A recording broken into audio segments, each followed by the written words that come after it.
In this video we're going to look at the idea of demand in economics. You'll appreciate that a lot of economics is to do with supply and demand, and through supply and demand we get the price of the product, and that's how the market works. But that will be looked at in a different video. In this one we want to just concentrate on demand and look at how the consumer uses this concept of demand and what lies behind demand, and how the consumer reaches a balance in the consumption pattern. So let's start. Well, in economics, demand means effective demand. In other words, we must have demand that's backed by the means of payment. We've all got a demand for a yacht in the south of France and a big house in Los Angeles and so on. We've got a demand for it, but we can't afford it. It's not effective demand. But you may have a demand for a Mars bar because you can afford a Mars bar. That's effective. So effective demand is only the demand that we can back up by the means of payment. So when we talk about demand in economics, we're talking about effective demand. We must also distinguish this idea of stocks and flows. Now this is very important in economics, and we bump into it in various ways. But the difference is a stock is the amount of a commodity at a moment in time. We talk about the stock of capital. It's the number of machines, buildings, the raw materials, perhaps the roads, the offices, the hospitals. If you're talking about the country, that would be the stock of capital. And that's at a particular moment of time. A flow is the rate at which a commodity or a variable is changing over time. So a flow happens over time. A stock is at a moment in time. So we talk about our demand is a flow concept because our demand must be related to time. If I said my demand for petrol was 20 litres, is that 20 litres a day or 20 litres a year? It makes a lot of difference. So my demand for petrol is a flow concept. It's related to time. So stocks and flows are something we must come to terms with. Now we also need to talk about what lies behind demand. And what lies behind demand is this idea of pleasure or of utility. Now this is a very vague concept, and one which I'm just going to introduce here, but one which really needs a bit more thought. We need to explain why and how consumers decide to purchase what they do, and in the quantities to do. And to do this, we need to have some sort of background into the thinking of the consumer, what lies behind the purchase decision. First of all, we have to recognize that consumption is based on pleasure. We buy a sandwich because the sandwich gives us pleasure. In a way, we don't buy the sandwich, we buy the pleasure that the sandwich gives us. I know that may sound a bit sort of strange, but that's the way it is.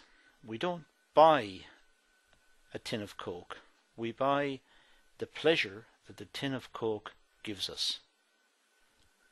So we're buying pleasure. We're not buying the products, we're buying the satisfaction, the utility, the pleasure.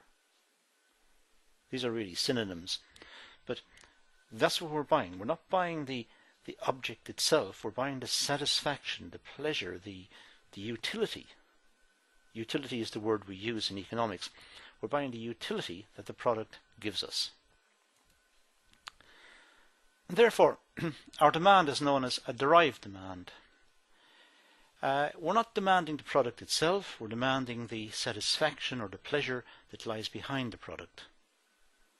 So our action in buying the sandwich is derived from the pleasure that the sandwich is going to give us. So demand is a derived demand. it means that we don't demand products per se. Our demand is derived from pleasure. So that's something to bear in mind.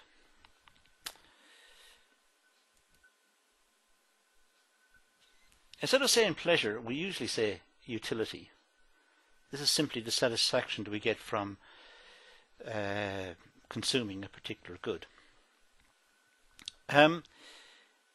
There is a school of philosophy called utilitarians that dates back to the 1870s, 1880s. That's also based on much earlier thinking from the Greeks, the heathenists in Greece. A different school of philosophy, but related.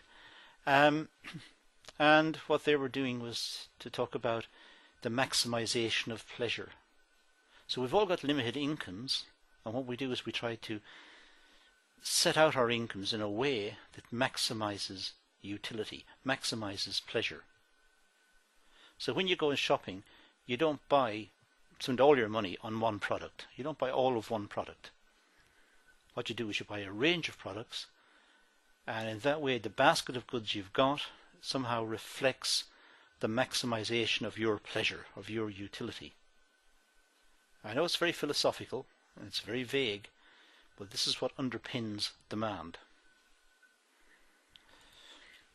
In economics we talk about rationality a lot. We talk about Homo economicus, the rational economic person.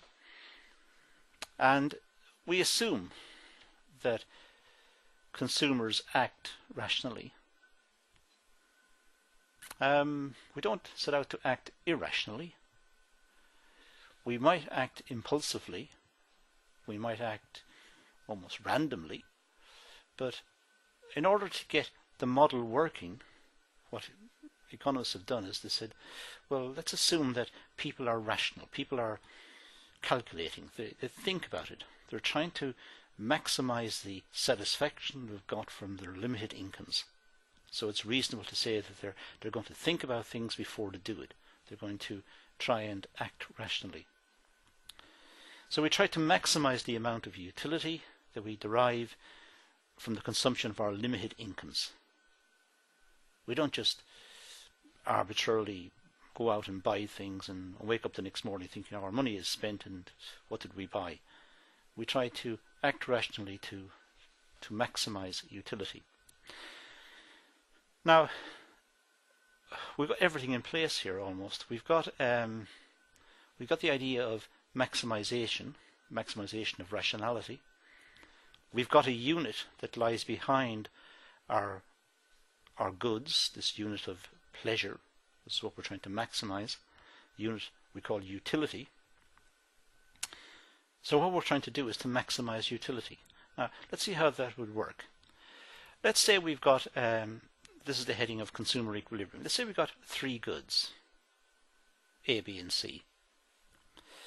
Now, let's say the price of the three goods was 10, 30, and 25. So we've got three goods and we know the price per unit of the goods. A costs 10, B costs 30, C costs 25. Now let's introduce this idea of marginal utility. Now marginal utility is the utility, the satisfaction you get from consuming the last unit of the good. It's the pleasure you get from the last unit of consuming that good.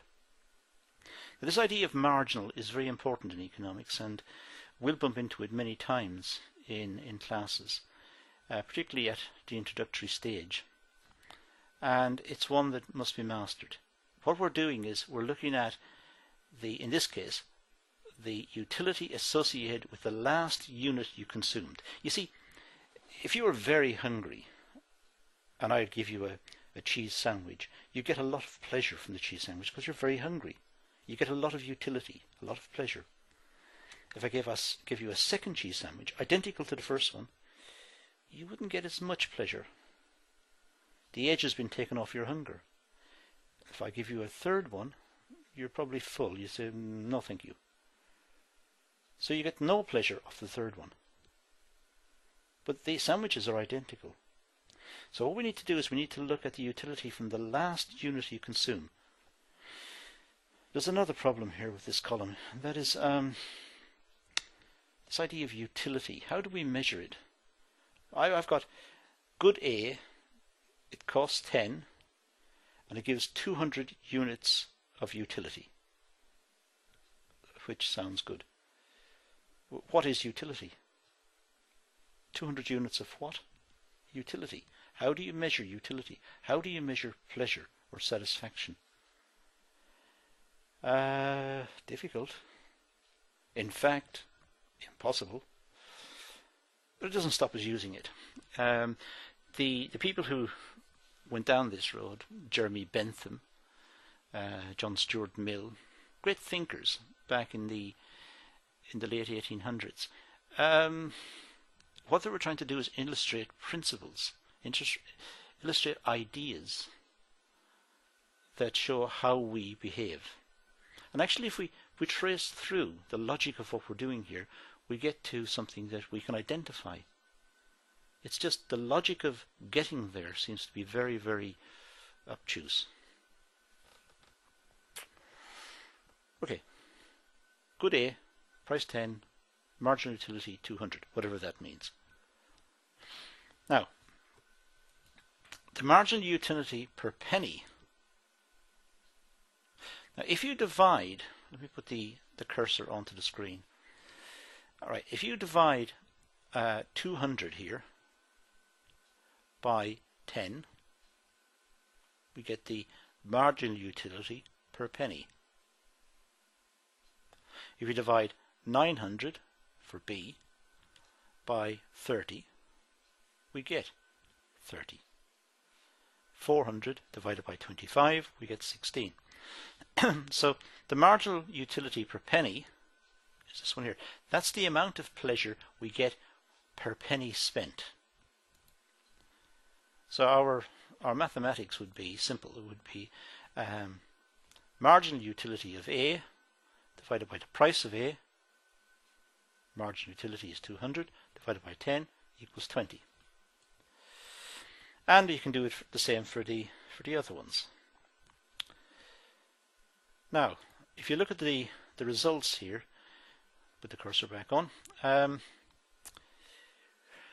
we've got 20, that's the marginal utility per penny spent. We've got 30, marginal utility per penny spent, and we've got 16. Well, it looks like you get more pleasure per penny from B. So, as consumers, we are very interested in B because we get more pleasure from B, whatever B is. We get the second greatest amount of pleasure from A, 20, and the least preferred one is C.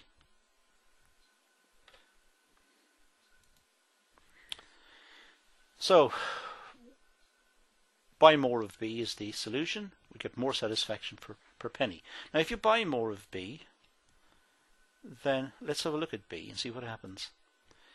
Well, this is what we found. We found our utility was 30 per unit, but it'll have two effects. First of all, if you buy more of B, then the price of B will increase. So PB will increase. But also the marginal utility will decrease. You remember the example I just mentioned about cheese sandwiches? If I give you a cheese sandwich when you're very hungry, you get a lot of pleasure from it. You get a lot of utility from it. You get 200 utils or 1,000 utils, whatever. I give you the second one, you don't get as much. You get 100 utils. I give you the third one, you get no utils. You're full. You're satiated. You don't want any more. So, the marginal utility is not a constant. As you buy more, it declines. It falls off. So the marginal utility of B will decrease. So as you buy more of B, put the cursor back on, the denominator here is increasing and the numerator is falling. In other words, this 30 will be falling. So overall, that expression will fall in price. Well, sorry, will fall in quantity, I should say, not price. It'll fall in quantity. And that will continue to happen. In other words, as we switch away from B, then we'll spend more of our money perhaps on A, or on C or D or whatever. In fact, we'll continually adjust until we reach overall equilibrium, in theory. And the overall equilibrium is when the marginal utility per penny spent is equal for every commodity, every item you purchase. And that is consumer equilibrium. That's the logic behind it, and it's argued that's why when you go to the shop, if you really like Mars bars, but you've got limited income, you really like Mars bars, you go in, get the basket, you don't fill the basket up with Mars bars. Chances are. You might buy a lot of them, but you don't fill up the basket.